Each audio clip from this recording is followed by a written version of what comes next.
Muchas gracias también a todos los hermanos por los saludos.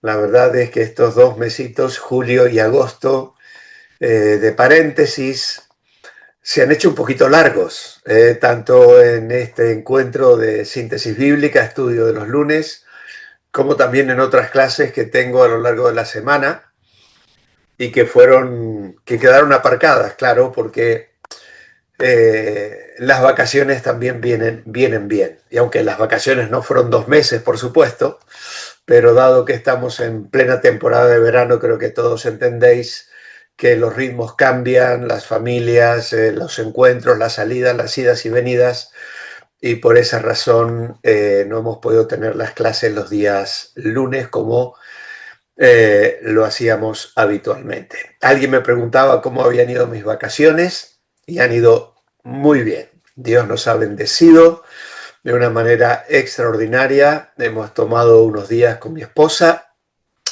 solitos los dos, en un piso que unos hermanos muy cariñosamente nos prestan en el norte de Galicia.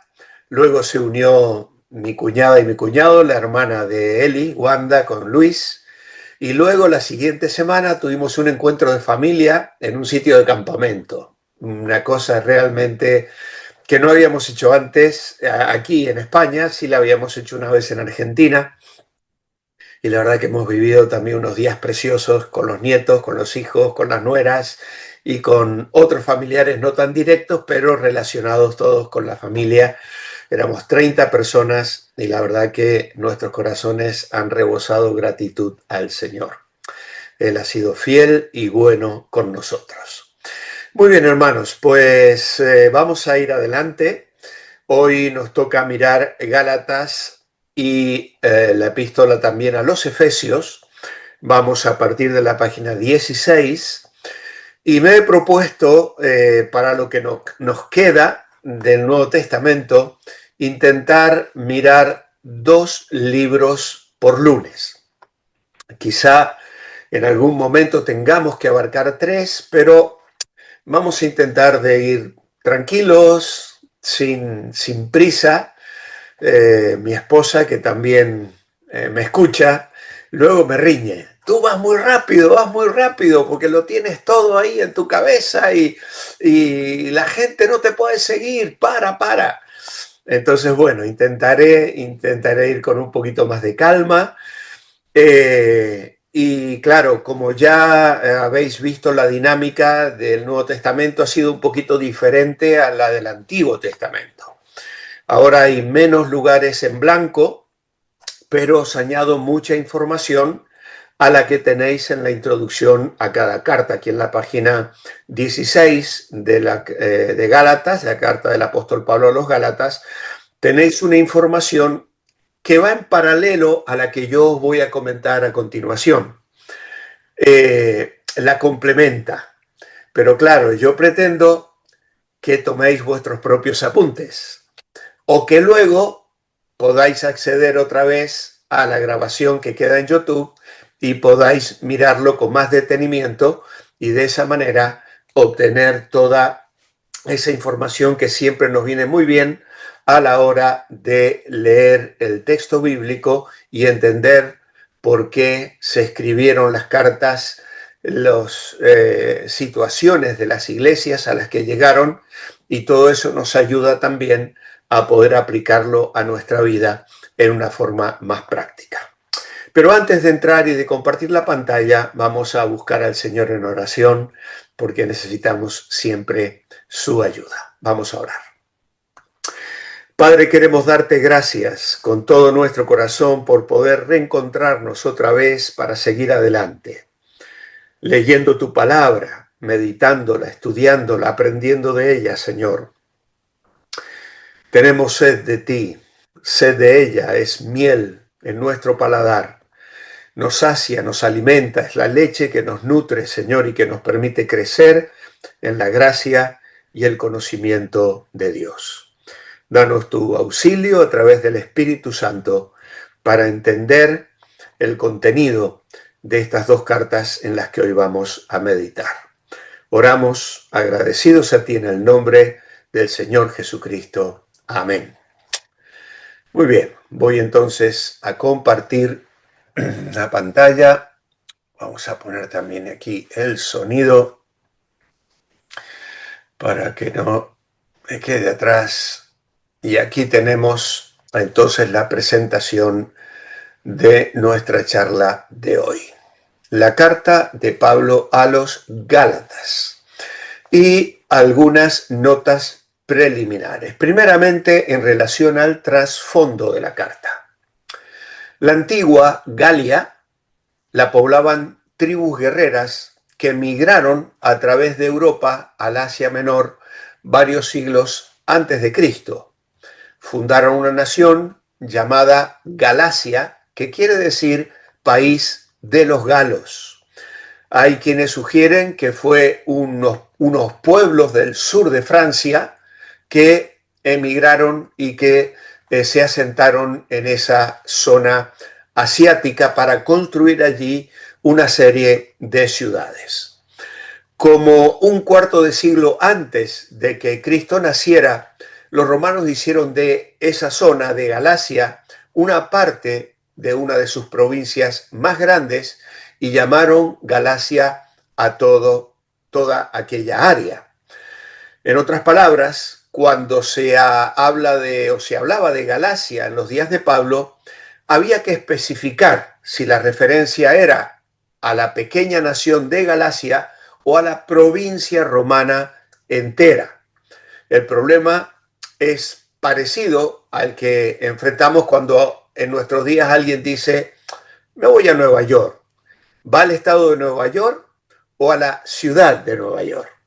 Les he contado que fuimos al norte de Galicia, pues estuvimos en la ciudad de Ferrol, pero también pertenece a La Coruña, ¿no?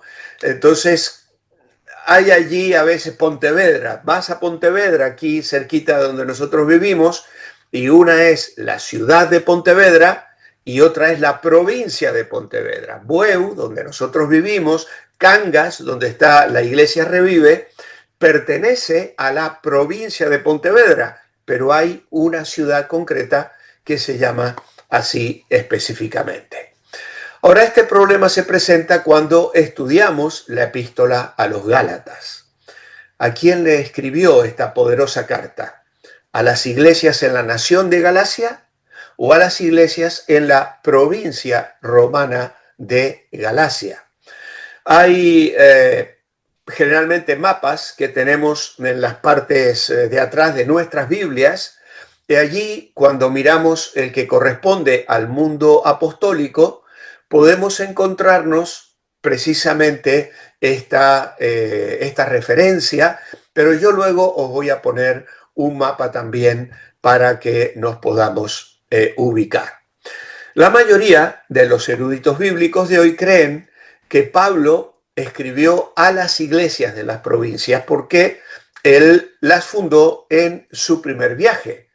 En Hechos capítulo 13 al capítulo 14 encontramos el llamado y la salida del apóstol Pablo con Bernabé, que llevan a Juan de ayudante, etcétera, etcétera, y este relato está contenido en el capítulo 13 y el capítulo 14 de los Hechos.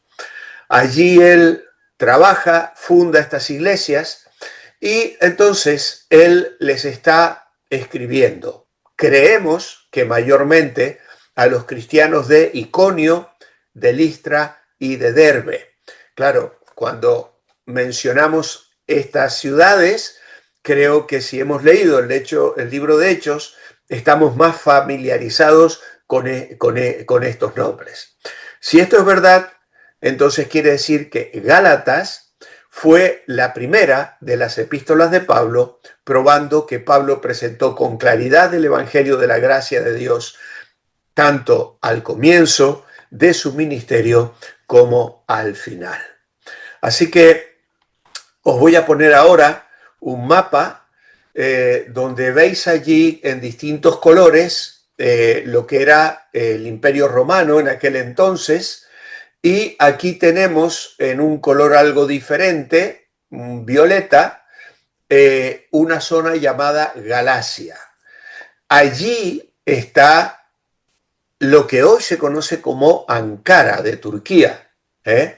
Y aquí tenemos los viajes misioneros de Pablo. Aparentemente él no llegaría tan arriba, pero sí tenemos la ciudad de Tarso, Derbe, Listra, Iconio, Antioquía de Pisidia, no la Antioquía desde donde él fue enviado al viaje misionero, que estaba aquí en el norte de Siria. Pero sí tenemos Derbe, Iconio y Listra. Creo que son unas ciudades que no son nombres más comunes y que nos permiten comprender a quienes les estaba escribiendo esta carta. Ahora bien, nos será útil repasar el material introductorio a Hechos de los Apóstoles y también leer Hechos capítulo 15. Recordemos que el mensaje del reino lo presentaron Pedro y el resto de los 12 en los primeros capítulos de Hechos, donde ofrecían el evangelio de Cristo específicamente al pueblo judío. Claro, tenemos la triste historia de la respuesta de los judíos que finalmente, diríamos así, acabaron apedreando a Esteban, y entonces se produce una explosión, una persecución abierta de la cual Saulo ya participa, el que luego sería el apóstol Pablo, y entonces el evangelio llega a los samaritanos. Hechos capítulo 8. Allí dice el verso 4, los que fueron esparcidos iban por todas partes anunciando el evangelio. Felipe, descendiendo a la ciudad de Samaria, les predicaba a Cristo. Y más tarde, el evangelio también llega a los gentiles. Y nos encontramos entonces con Hechos capítulo 10 y capítulo 11, donde tenemos la historia de Cornelio, este centurión romano, piadoso, temeroso de Dios, la historia de Pedro, que estaba en casa de Simón el curtidor, aquella visión que tiene, porque Cornelio envía soldados, hombres a Jope, para hacer venir a Simón, el que tenía por sobrenombre Pedro. Claro, en medio de estos dos capítulos se produce la conversión del apóstol Pablo, y Dios comienza a hacer algo nuevo. El mensaje de profecía del reino, que había sido reemplazado de forma temporal ahora por el misterio de la iglesia. El evangelio tenía que llegar a los gentiles. Claro, esa masa de creyentes, algunos de los cuales seguían siendo fieles a la religión judía, no se dieron cuenta que este maravilloso y nuevo programa de gracia, tanto para el judío como para el gentil, había entrado en escena. Y esto, claro, causó una profunda conmoción en la iglesia de aquellos días. Cuando uno mira los evangelios y ve al Señor pisando lugares, territorios gentiles con los discípulos, haciendo milagros con la mujer sirofenicia, por ejemplo, y muchas otras cosas que él hizo, incluso alimentando a la multitud en un territorio gentil, visitando la ciudad de Samaria, allí en el pozo con la mujer samaritana, etcétera, etcétera. Nos cuesta entender que a los discípulos les costase tanto comprender que el evangelio era hasta el fin del mundo. Hechos capítulo 1, Jesús se los había dicho, me seréis testigos en Jerusalén, en Judea, en Samaria y hasta lo último de la tierra. Ahora, ¿qué entendían ellos?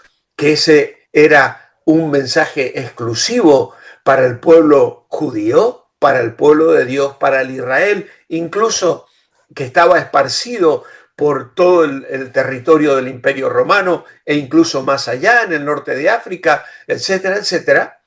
Pues ellos no lo comprendieron hasta que Dios interviene en estos capítulos de Hechos para llevar el evangelio también al mundo gentil. Claro, esta cuestión se debate en Jerusalén, Hechos capítulo 15. Allí encontramos ese encontronazo que tienen Pablo, Bernabé, está Santiago presente, está el apóstol Pedro también, y ellos van contando las cosas que han ido aconteciendo, y claro, los creyentes allí llegaron a ciertas conclusiones. Primeramente, que el programa de Dios para hoy era tomar de los gentiles un pueblo para su nombre. Eso fue irrefutable. Ellos demostraron que Dios estaba abriendo las puertas a otras naciones para formar parte de la iglesia. Luego tenemos que Pablo fue el apóstol a los gentiles con un ministerio especial al cuerpo, la iglesia. Por eso él lo va a confirmar de una manera especial también, escribiéndole a los Gálatas, como vamos a mirar a continuación al entrar en el contenido de la carta. Y luego también el programa del reino se reanudaría después que el cuerpo quedara completo. Es decir, Dios no estaba desechando totalmente al pueblo de Israel. Dios tenía un plan, había que formar un cuerpo, lo que hoy conocemos como la novia de Cristo, la iglesia, ¿no es cierto? El pueblo de Dios, la nación santa, pueblo adquirido por Dios, como le llama el apóstol Pedro. Y claro, esto a nosotros nos entusiasma y nos bendice. Sin embargo, había judíos que no recibieron el simple mensaje de la gracia. ¿Y qué hicieron? No tuvieron mejor idea que tratar de mezclarlo con la ley. Y comenzaron a amalgamar inapropiadamente el mensaje del reino con el mensaje de la iglesia. Y a estas personas las llamó el apóstol Pablo y las llamamos nosotros hoy los judaizantes, puesto que su meta era seducir y atraer a todos los gentiles a que entraran dentro del sistema judío. Y es esa la gran discusión que lleva al apóstol Pablo a escribir la carta que nos ocupa. Enseñaban que una persona se salva por fe y por guardar la ley, y que el creyente era santificado y capacitado para vivir una vida santa, pero bajo las condiciones de la ley, guardando los días, no comiendo ciertos alimentos, celebrando ciertas fiestas y manteniendo vigente muchas de las cosas que el pueblo judío había guardado durante siglos y siglos y siglos, pero que ellos no alcanzaban a comprender que en realidad eran una figura, un tipo, una ilustración de lo que se consumaría con la llegada del Cordero de Dios que quita el pecado del mundo. Y estos maestros, tristemente, habían visitado las iglesias gentiles de Galacia y ¿qué estaban haciendo? Estaban perturbando a los creyentes. Por eso Pablo en el capítulo 1, verso 6 les dice: estoy maravillado de que tan pronto os hayáis alejado del que os llamó por la gracia de Cristo para seguir un evangelio diferente. No que haya otro, sino que hay algunos que os perturban y quieren pervertir el evangelio de Cristo. Mas si aún nosotros o un ángel del cielo os anunciare otro evangelio diferente del que os hemos anunciado, sea anatema. Y lo repite: si alguno predica diferente evangelio del que habéis anunciado, sea anatema. Esa era la gravedad de la situación. En el capítulo 3, verso 1, les llama Gálatas insensatos. ¿Quién os fascinó para no obedecer la verdad? A vosotros, ante cuyos ojos Jesucristo fue presentado claramente como crucificado. Y en el capítulo 4, verso 8 al 11, él habla también de aquellos que no conocían a Dios, que se veían por naturaleza los que no son dioses, pero que ahora han conocido a Dios y que no tienen que volver a los rudimentos a los que os queréis volver a esclavizar. Guardáis los días, los meses, los tiempos y los años. En el capítulo 5 les dice, vosotros corríais bien. ¿Quién os estorbó para no obedecer a la verdad? Esta persuasión no procede de aquel que os llama. Un poco de levadura leuda toda la masa. Y agregan al verso 12, ojalá se mutilasen los que os perturban. Y en el capítulo 6, verso 12 dice, los que quieren agradar en la carne, estos obligan a que os circuncidéis, solamente para no padecer persecución a causa de la cruz de Cristo. Y en el verso 13 dice, porque ni aun los mismos que se circuncidan guardan la ley, pero quieren que vosotros os circuncidéis para gloriarse en vuestra carne. Mirad, Pablo, con cuánta claridad, con cuánta seriedad, con cuánta urgencia les escribe, porque querían que los creyentes siguieran las leyes y costumbres judías respecto a esas festividades religiosas, incluso el llamado a la circuncisión. Este era el otro evangelio que Pablo condenó en el capítulo 1, 6 al 9, que ya hemos leído. El único evangelio que Dios aprueba y bendice es el de la gracia de Dios, la justificación por la fe en Jesucristo únicamente. No somos salvos por hacerle promesas a Dios, sino por creer en sus promesas. Eso es lo que nos trae o nos lleva a nosotros a una experiencia de salvación. ¿Cuál es el valor de esta carta para nosotros hoy? Bueno, Gálatas es la palabra más fuerte de Dios en contra del legalismo. A la carne le encanta hacer actividades religiosas, celebrar días santos, practicar rituales, intentar incluso hacer las buenas obras de Dios. Y muchos sistemas religiosos hoy mezclan la ley y la gracia y presentan una manera tergiversada y confusa de salvación que en realidad es un camino a la esclavitud. Gálatas 2:4 dice, falsos hermanos, introducidos a escondidas, entraban para espiar nuestra libertad que tenemos en Cristo. ¿Para qué? Para reducirnos a esclavitud. Y en el capítulo 4, verso 9 dice, conociendo a Dios, o más bien siendo conocidos por Dios, ¿cómo es que os volvéis de nuevo a los débiles y pobres rudimentos a los cuales os queréis volver a esclavizar? Estad pues firmes, dice el capítulo 5, verso 1, en la libertad con que Cristo nos hizo libres, y no estáis otra vez sujetos al yugo de esclavitud.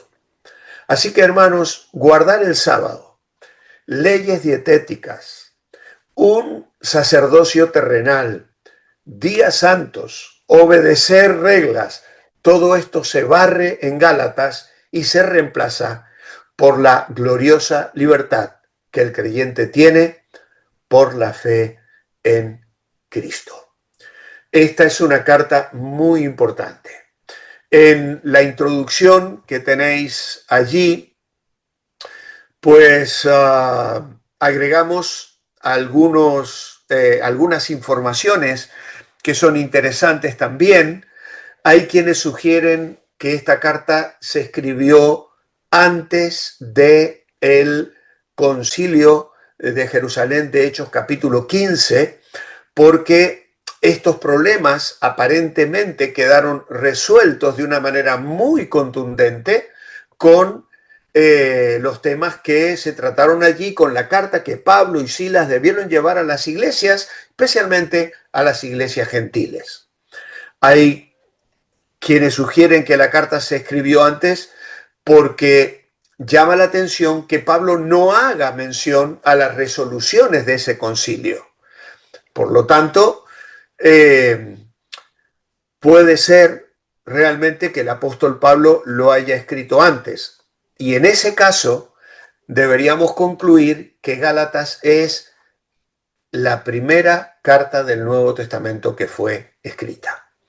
Hay otros que sugieren que pudo hacerlo bastante más tarde, a pesar de que ya el tema se había tratado, pero que, como sabemos, los judaizantes iban tras los pasos del apóstol en sus viajes misioneros, metiéndose, entrando en las iglesias fundadas por él, y él en repetidas ocasiones, lo vamos a ver en Colosenses, lo vamos a ver en Filipenses, tiene que llamar al orden y tiene que hacer una advertencia seria en relación a estas personas que incluso para, diríamos, llevar a la gente a una vida de legalismo y de sometimiento a la ley, no solo predicaban otro evangelio, sino que también querían desautorizar a Pablo como siervo de Dios.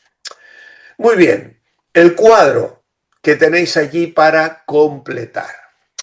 Tenemos las palabras personales de Pablo. Gálatas capítulo 1 y capítulo 2 son dos capítulos que Pablo dedica a hablar de sí mismo, de su llamado, de su testimonio y cómo él recibió el evangelio y cómo lo compartió. De hecho, aquí tenemos en el cuadro los versículos 11 y 12, donde dice que no se lo inventó él, ni hubo una invención humana. Él no lo recibió ni lo aprendió de hombre alguno, sino que fue una revelación de Jesucristo. Recordemos que él era un hombre celoso de la ley, que se dedicó a perseguir a los cristianos, y en Hechos 9 encontramos cómo Dios interviene en su vida, y eso debió llevarle a un periodo en el cual muchas cosas debieron cambiar en su mente y en su corazón. Luego el capítulo 3 y 4 tenemos la enseñanza doctrinal. Y allí vamos a escuchar, a leer al apóstol Pablo hablar de la justificación por la fe, hablar y tomar algunas analogías del Antiguo Testamento para que ellos puedan comprender cómo Dios ya había anticipado estas diferencias de vivir bajo el yugo de la ley o vivir bajo la libertad de la gracia. Y finalmente hay unas exhortaciones prácticas en los capítulos 5 y 6, donde Pablo hará un llamado a vivir en libertad, una libertad que nos permite servir y que nos permite amar. El tono de la carta es vigoroso, franco, directo y breve. El tema es que la justificación se recibe por la fe en Cristo Jesús, no por las obras de la ley. Y el versículo clave, podemos sugerir el versículo 16, sabiendo que el hombre no es justificado por las obras de la ley, sino por la fe de Jesucristo. Nosotros también hemos creído en Jesucristo para ser justificados por la fe de Cristo y no por las obras de la ley, por cuanto por las obras de la ley nadie será justificado. Así que la conclusión es clara y contundente.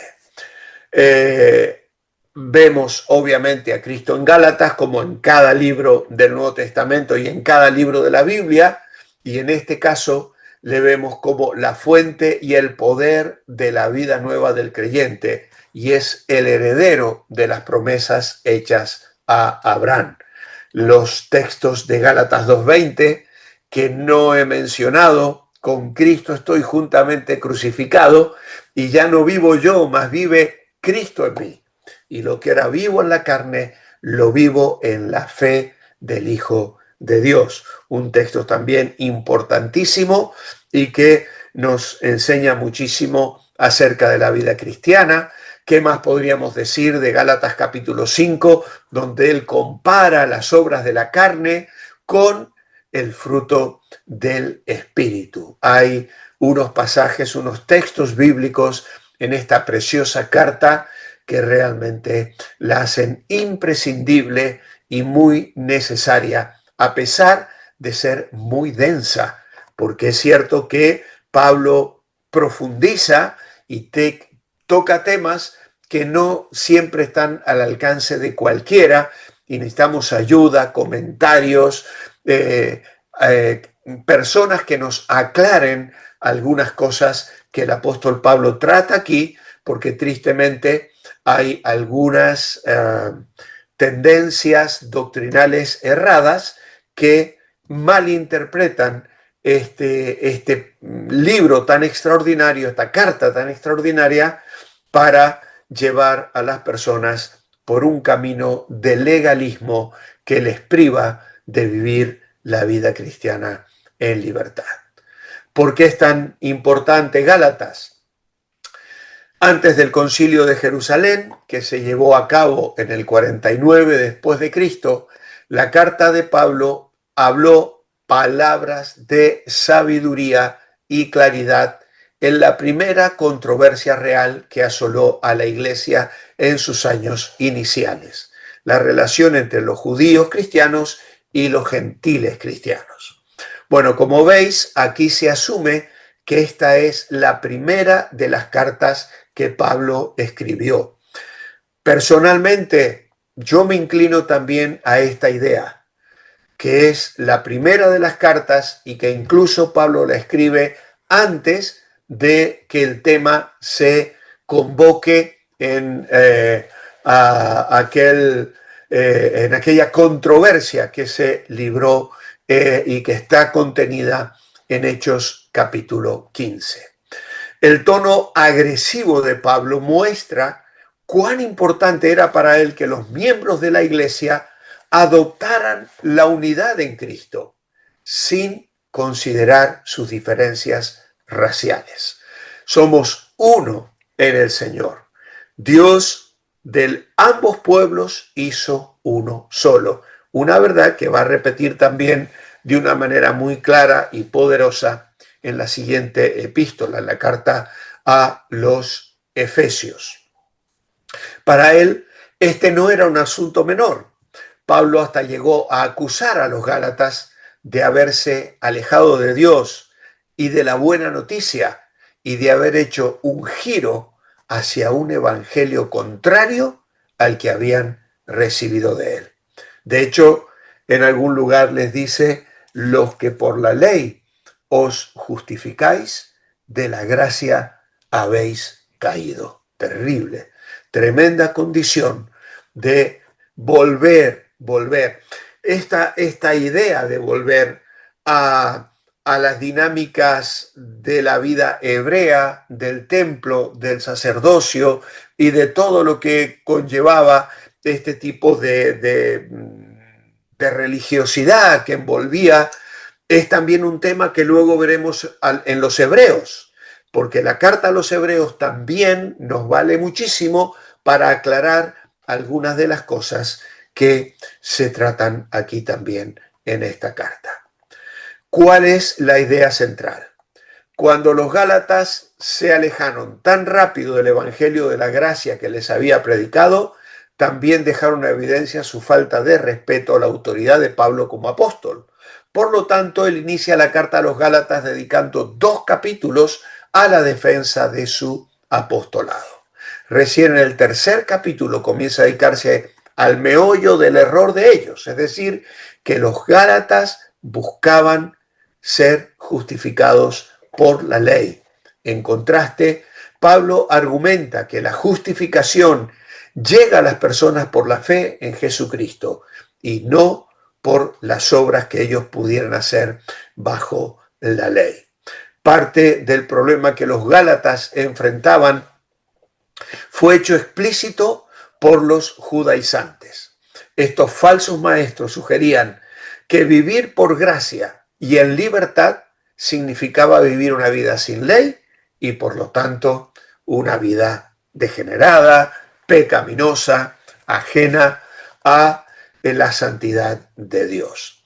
En respuesta a esta afirmación, Pablo pasa a los capítulos finales de esta carta aclarando que la justificación es un acto de gracia por medio de la fe.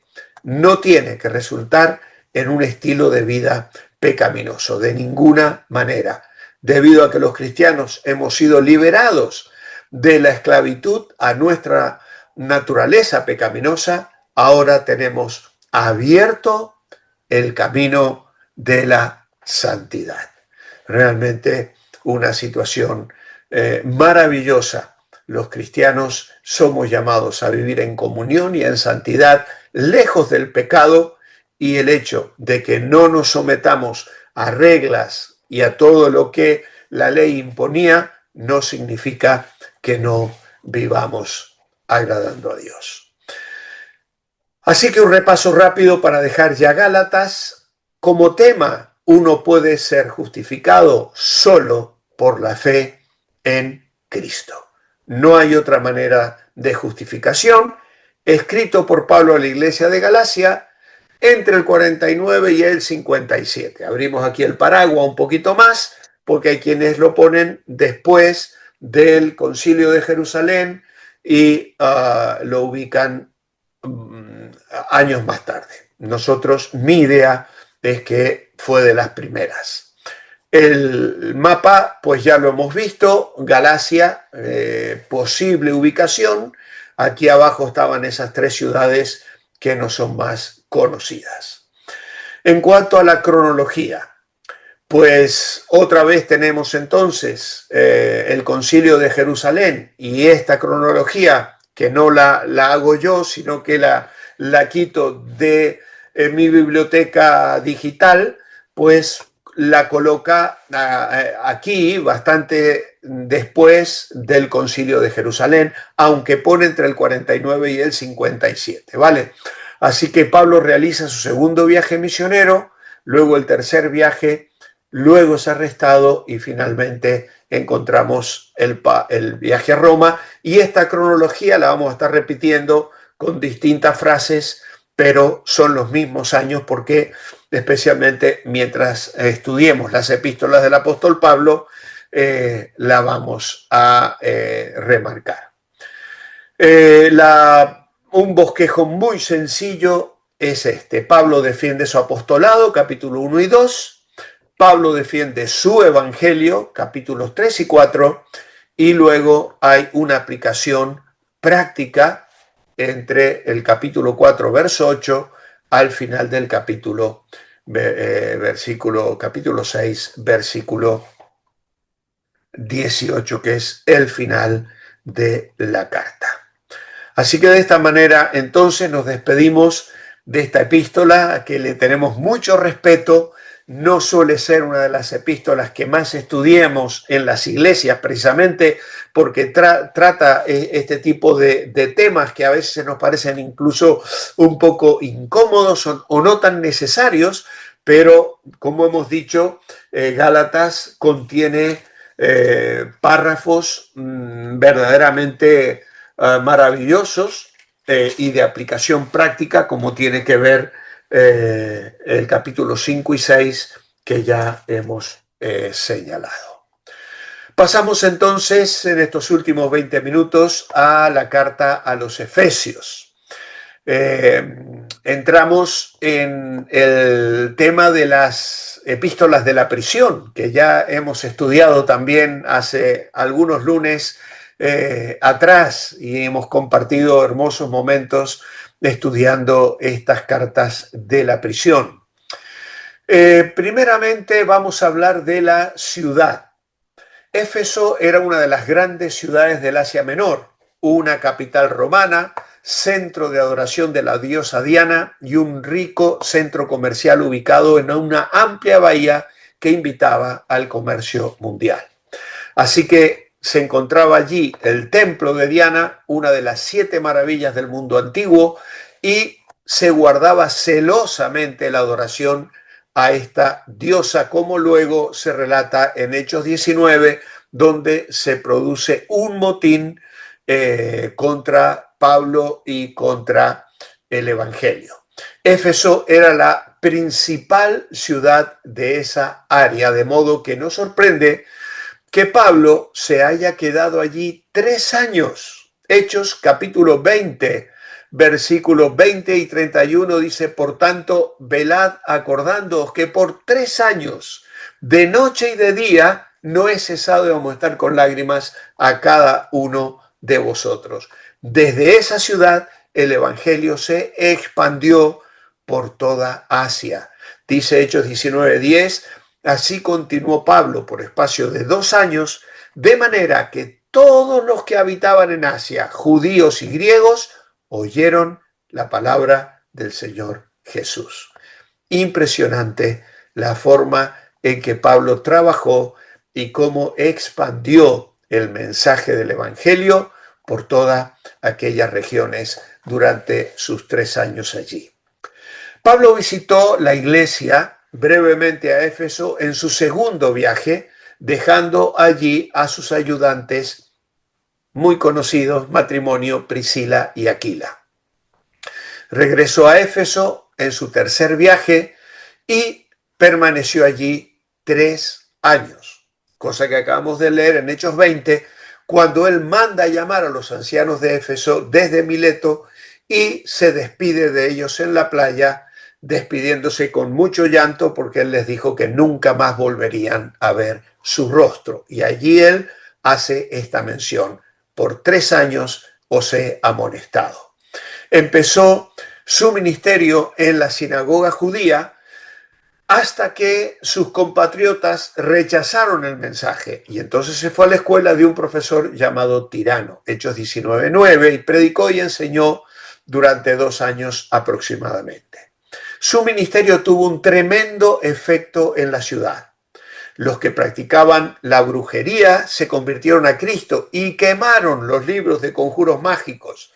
Se ganaron muchos para la adoración al Dios verdadero, y las ganancias de los plateros que vendían templecillos de Diana menguaron grandemente.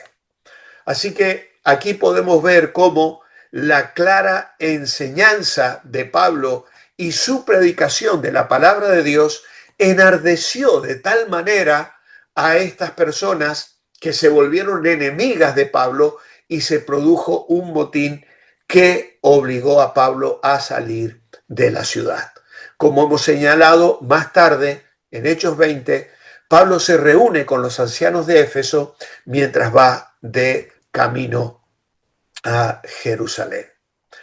¿Qué podemos decir en relación a la carta? Pablo era un prisionero en Roma cuando escribe esta carta. Esto ya nos da una cronología muy clara, porque él se llama a sí mismo Pablo, prisionero de Cristo Jesús, por vosotros los gentiles, y dice el capítulo 4, yo pues preso en el Señor. Así que él está preso y ya probablemente en Roma. En Hechos 21 se registra cómo lo apresaron. Mientras estaba en Jerusalén, fue al templo y lo acusaron falsamente, y en el juicio no se llegó a ninguna conclusión y lo mantuvieron 2 años en prisión en Cesarea.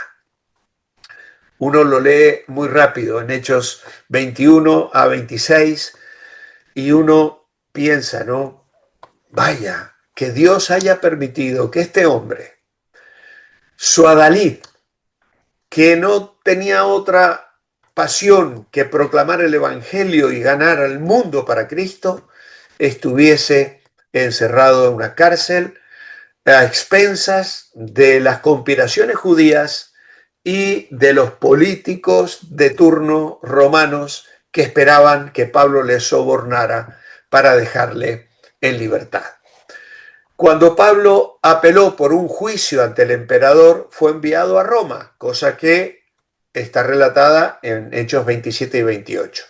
Mientras estaba preso en su casa de alquiler, tenía libertad para recibir visitantes, y fue en ese tiempo que escribió esta carta. Quizá la carta la llevó Tíquico. Le menciona allí en el capítulo 6, verso 21, dice: para que también vosotros sepáis mis asuntos y lo que hago, todo os lo hará saber Tíquico, amado hermano y fiel ministro en el Señor, quien tal vez ayudó a entregarla a Colosas, junto con Onésimo.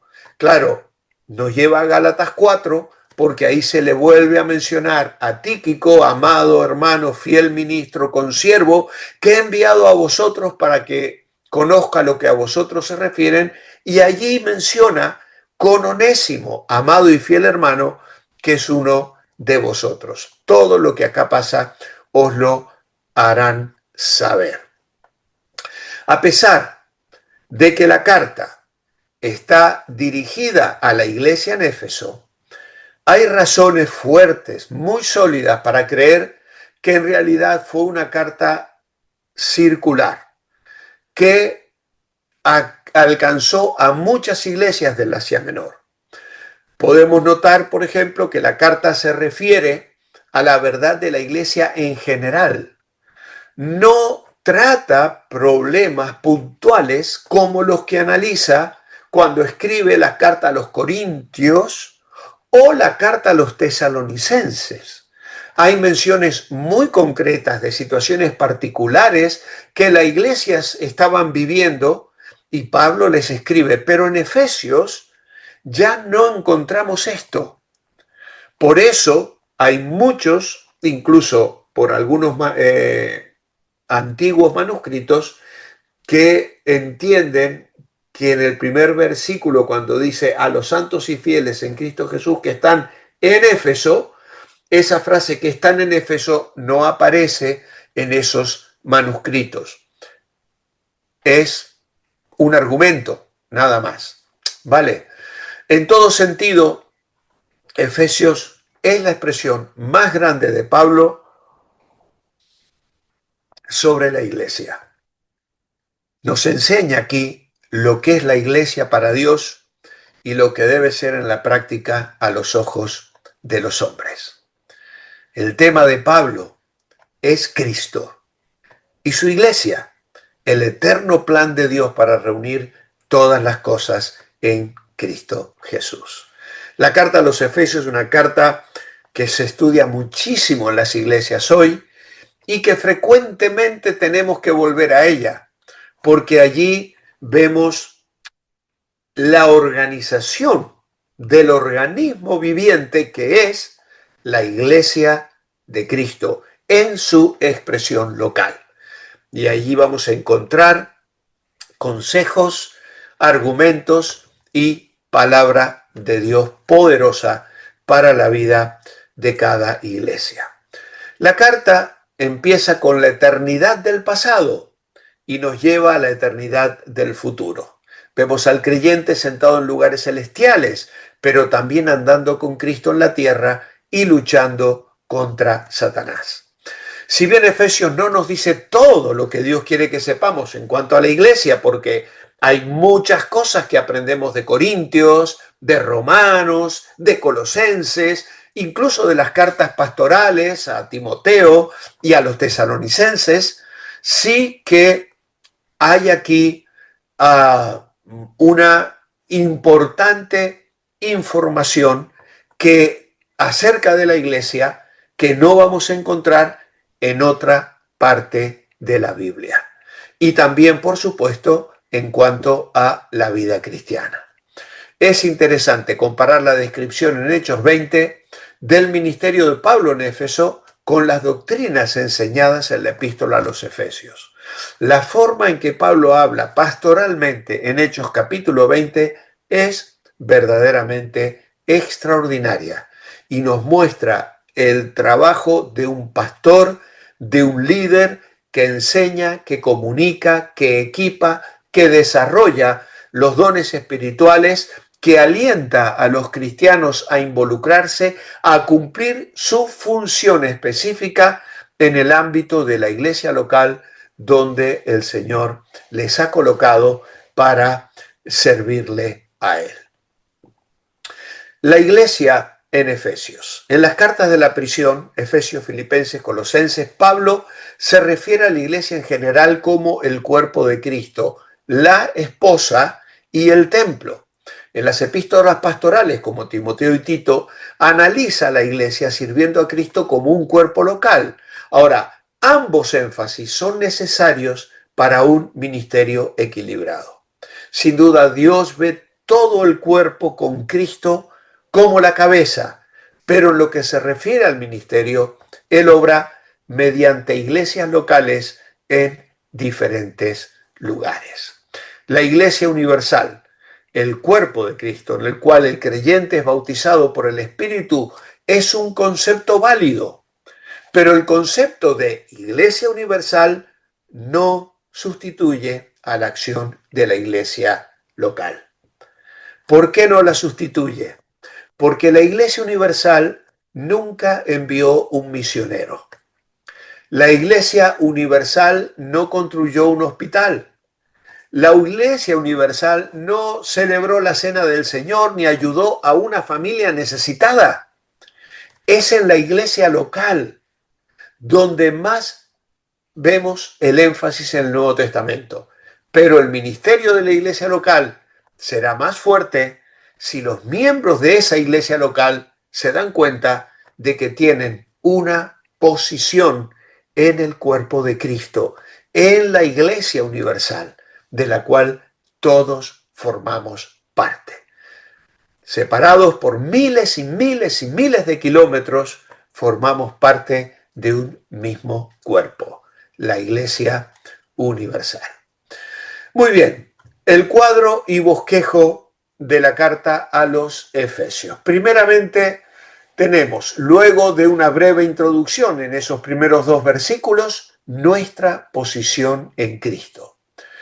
Desde el verso 3 al capítulo 3, verso 21, encontramos a Pablo hablando de lo que Dios ha hecho por nosotros, esto es, la soberanía de Dios en la elección, el llamado, la predestinación y temas que son a veces muy controversiales, pero maravillosos, teológicos, doctrinales e importantes.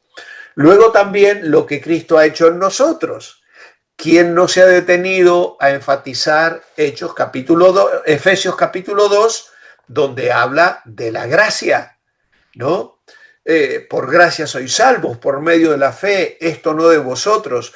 Y esto tiene que ver con lo que Cristo hizo en nosotros para llevarnos luego a lo que Cristo ha hecho entre nosotros.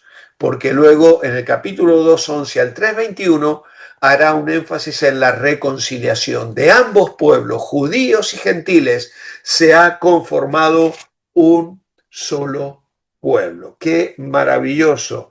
Yo tengo aquí en mis títulos, unidos en un solo cuerpo, iguales en el cuerpo, el ministerio. Y esta primera parte del capítulo, de los 3 capítulos de Efesios que tienen que ver con doctrina, la relación vertical con Dios.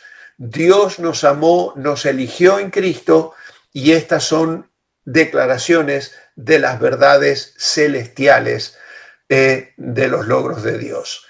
Aquí encontramos en esta primera parte la oración de Pablo por los Efesios y luego a mitad del capítulo 3 nos vamos a encontrar con la oración de Pablo por toda la iglesia.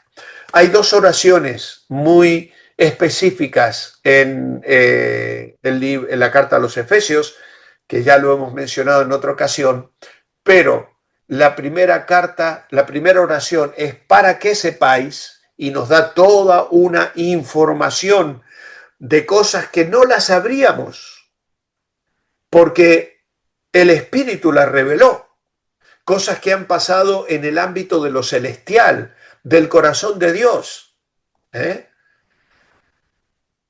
Y esas cosas las tenemos que conocer, dice Pablo. Y ora por eso. Pero luego, su segunda oración a partir del capítulo 3, verso 14, es para que vivamos. La primera oración es para que sepamos. La segunda oración es para que vivamos. Y entonces entramos en la parte práctica de la carta. Efesios 4 al capítulo 6 al final. Nuestra nueva unidad, nuestro nuevo andar y nuestra nueva fortaleza. Es La segunda parte, práctica, las relaciones horizontales con otros, lleven una vida digna del llamado que han recibido, dice el verso 1 del capítulo 4, y la exhortación tiene que ver con nuestra vida aquí, las tareas del cristiano. En la primera parte son las verdades celestiales, estamos en Cristo, pertenecemos a la iglesia, hemos sido sellados con el Espíritu Santo, pero ahora hay una vida y tenemos que vivirla día tras día. El tema, la comunidad santa que Dios está creando y cómo ésta debe vivir su llamado. Ese es el desafío.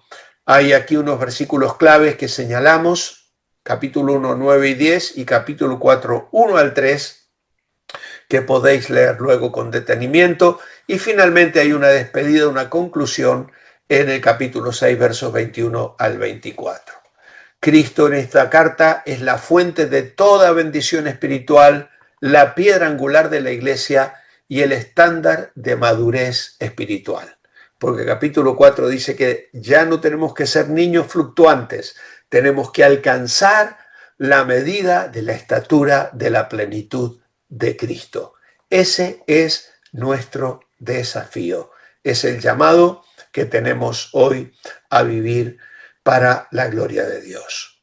¿Por qué es tan importante Efesios? En 2 Corintios y Gálatas abundan los toques personales de Pablo, tomados tanto de su propia vida como de la vida de los destinatarios. Efesios, por otro lado, se encuentra en el extremo opuesto del espectro del que estamos hablando. Es una de las cartas más formales de Pablo, en tanto que Gálatas da instrucciones particularmente importantes para las iglesias amenazadas por el legalismo. Efesios trata los temas que están en el núcleo de lo que significa ser un cristiano, tanto en la fe como en la práctica. Por eso es tan importante, fundamental, clave, necesario conocer el mensaje de esta poderosa carta del Nuevo Testamento. ¿Cuál es la idea central? La carta de Pablo a los Efesios está dividida en dos segmentos claros. Los primeros 3 capítulos se centran en la aplicación de verdades del cristianismo. Esta primera parte hace posible las acciones y el estilo de vida que luego va a describir en el capítulo 4 al 6. Pablo escribe acerca de cómo Dios está creando una comunidad santa a través de su don de gracia en la muerte y resurrección del Señor Jesucristo. Los miembros de esta comunidad han sido escogidos por Dios, adoptados como sus hijos e hijas por la obra de Cristo y acercados al Padre a través de la fe en Él. Todas las personas con esta fe, judíos y gentiles por igual, habían estado muertas en sus transgresiones y pecados. Sin embargo, han sido vivificadas por la persona y la obra de Jesucristo. Así que si bien Pablo no estaba respondiendo a un problema teológico específico o moral, quería protegerlos contra futuros problemas al animar a los efesios a madurar en la fe. Así que después de exponer instrucción teológica y doctrinal en la primera mitad de la carta, dejó claro su propósito. Esperaba que esta comunidad caminara de acuerdo a su llamado celestial. Como resultado de las realidades teológicas que los cristianos aceptamos por nuestra fe en Dios, hay varias prácticas que debemos implementar en nuestras relaciones en la iglesia, en el hogar y ante el mundo. Porque estamos en Él, vivimos en Él y en Él tenemos que representar al Señor Jesucristo. Un rápido repaso. Como tema, la reconciliación con Dios en Cristo requiere que el creyente viva una vida digna de la salvación que ha recibido. Escrita por Pablo desde la prisión a la iglesia en Éfeso, probablemente entre los años 60 y 62. Y tenemos la ciudad de Éfeso, y Pablo está en Roma, en la cárcel, en Mileto es de donde él se despide. Mandó llamar a los ancianos de Éfeso para que viniesen a Mileto cuando él viajaba hacia Jerusalén, donde sería apresado y finalmente viajaría a Roma.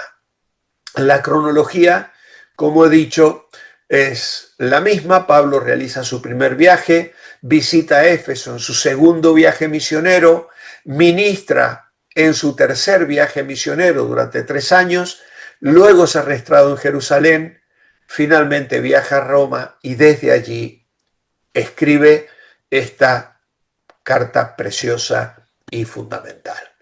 El bosquejo de esta carta es muy simple: la obra de reconciliación de Dios en Cristo, capítulo 1 al 3, y vivir en respuesta a la obra de Dios en Cristo, capítulos 4 al 6 de la carta a los Efesios. Así que con esto entonces llegamos al final, sabiendo también que la campana de las 10 de la noche ha sonado aquí en Galicia, en España. Por lo tanto, vamos a dar gracias al Señor y despedirnos. Padre, gracias por tu palabra, gracias por estas cartas preciosas, fundamentales, importantes para nuestra vida cristiana. Que podamos prestarles atención esta semana, leerlas, releerlas, volver a encontrar el sentido, Señor, en ellas, lo importante que son para cada una de nuestras vidas. Gracias, gracias, gracias, Señor, por tu palabra y por el Espíritu Santo que inspiró a Pablo a escribir estas verdades, sin las cuales nosotros estaríamos hoy perdidos. Gracias, Señor, por tu palabra bendita. Te adoramos en el nombre del Señor Jesucristo. Amén y amén. Amén. Muchísimas gracias, Pastor Walter. Gracias por esta enseñanza tan hermosa, tan bonita. Nos vemos entonces, Dios mediante, el próximo lunes, ¿verdad? Sí, Señor, ahí estaremos. Os Bendiciones. espero. Señor Muchas os gracias. bendiga. Buenas Muchas noches. gracias, pastor.